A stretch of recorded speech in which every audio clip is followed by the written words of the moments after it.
Alterações no crime de ameaça promovidas pela Lei 14.994 de 2024.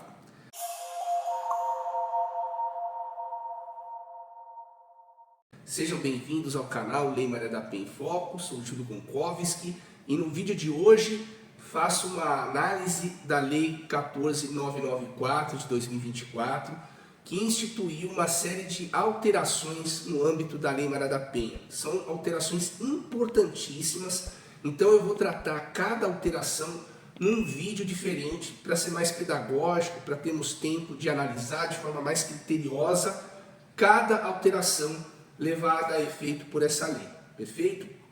Então, a Lei 14.994 de 2024 entrou em vigor aqui na data da sua publicação, no dia 9 de outubro de 2024. É uma lei muito recente, há poucos comentários ainda, então estamos aqui no nosso canal tratando desse comentário dessa lei, perfeito?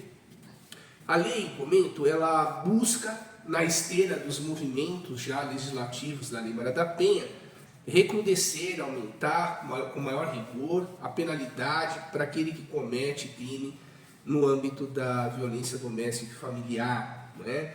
Então nós temos aí essa política criminal repressiva que vem há muito tempo aumentando a pena e também criando vários crimes no âmbito da Lei Maria da Penha. Então isso é muito importante, que esses crimes eles estão muito conexos com a Lei Maria da Penha. Então essas alterações elas alteraram de forma significativa a Lei Maria da Penha e, no meu ponto de vista, é uma das alterações que causou grandes impactos, uma das maiores alterações nos últimos 10 anos aí, com toda certeza, perfeito? Então, nesse vídeo eu vou abordar cada um dos temas das atualizações, porém eu não farei de uma forma orgânica, eu não vou seguir que a lei estabeleceu, né, gradualmente. Eu vou fazer um apanhado, comentarei todas as alterações, porém farei do meu jeito, estabelecendo aqui critérios que a gente consiga explicar com maior detalhamento, né? Então não farei a abordagem de acordo com o que a lei estabelece, porém farei o comentário global de todas as alterações. Não percam essa série aqui de comentários às mudanças promovidas pela Lei 14.994 de 2024, perfeito? No campo do crime de ameaça, o artigo 147, a Lei 14.994 promoveu duas grandes alterações muito importantes, incluiu o parágrafo 1º e o parágrafo 2º no crime de ameaça, perfeito? A primeira modificação ocorrida no crime de ameaça foi com relação à pena. Veja que a pena no crime de ameaça foi aumentada, né, para o dobro da pena. Então é uma causa de aumento de pena, aplicada lá na última fase, em que aquele que for condenado, o homem que for condenado no ambiente doméstico e familiar, pelo crime de ameaça, ele terá sua pena majorada no dobro daquela cominada pelo juiz. Perfeito? Então se trata aí de uma causa de aumento de pena, então prevista no parágrafo 1º. O parágrafo 2º traz também relevante alteração, e aí ela incluiu ali o que já vinha acontecendo no caso de lesão corporal no contexto de violência doméstica e familiar, lesão corporal leve.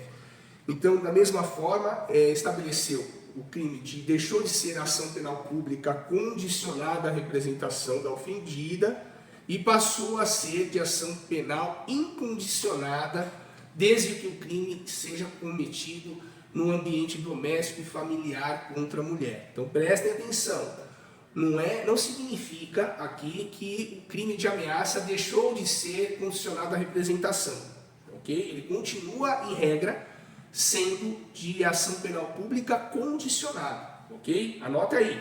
Ocorre que nos crimes praticados em contexto de violência doméstica e familiar ou com menosprezo ao sexo feminino, esse crime passa a ser de ação penal pública incondicionada. Então isso significa que a vítima ofendida pelo crime de ameaça, ela reportando os fatos à autoridade policial, esse expediente passa a ser investigado automaticamente, independente agora da autorização da vítima, ok? Isso é importantíssimo. O crime de ameaça, então, passa a ser de ação penal incondicionada, desde que praticado no ambiente doméstico e familiar, perfeito? Então vamos lá, um dos motivos pelos quais o legislador determinou a incondicionalidade da ação penal no crime de ameaça é o mesmo critério adotado na lesão corporal leve, em que quando a vítima faz a sua denúncia, né, para os órgãos de segurança pública, o que acontecia? Em muitos casos ela era obrigada a sofrer uma nova ameaça, era revitimizada, a retirar aquela queixa ou aquela retratação, na verdade, e aí ela acabava retirando.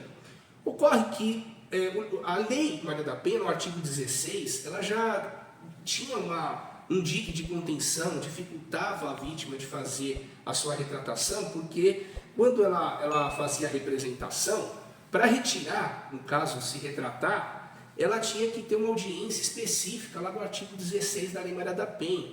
Então era um filtro adicional, uma camada a mais, para que dificultasse para saber se a vítima de fato, na frente do juiz ou da juíza, ela estava sendo coagida, ameaçada, né, constrangida a retirar a representação. Porém, por questões de política criminal, vimos agora uma alteração abrupta nos crimes no contexto doméstico e familiar, ameaça, passou a ser incondicionada, aí não tem como a vítima retirar, se retratar ou renunciar, perfeito? Haverá um inquérito e posteriormente a ação criminal. E aqui eu trago, para finalizar, minhas críticas, porque o nosso objetivo aqui é analisar criticamente, não é só comentar o direito positivo. Nosso objetivo é também analisar de forma criteriosa o que essa legislação, essa alteração pode acarretar. Então, o primeiro ponto, conversando com algumas delegadas e delegados de polícia, vimos aí uma preocupação.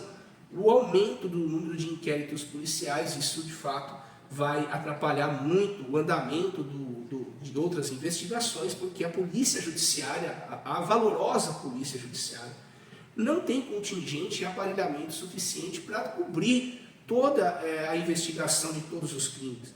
Então, com essa obrigatoriedade, isso vai dificultar o andamento e a investigação, por exemplo, de crimes graves, né, como o feminicídio, que nós vamos tratar, que teve uma alteração importante.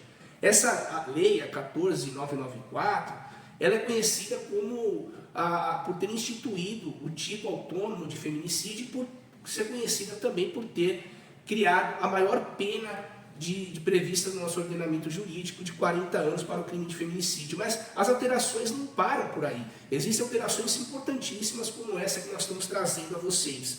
Então, voltando para as críticas, entendemos que a falta de contingente vai dificultar as investigações de outros crimes mais graves e também favorecer a prescrição de outros crimes menores, uma vez que a demora na investigação poderá acarretar prescrição e, por consequência, o aumento da impunidade, não é? Então, outro ponto que me parece aqui o mais relevante, que ninguém falou, estamos trazendo aqui em primeira mão, de forma pioneira no Brasil todo, é que o fato da lei ter impedido a vítima, a mulher, de se retratar, ele criou, na verdade, uma espécie oculta do Estado como um curador da mulher.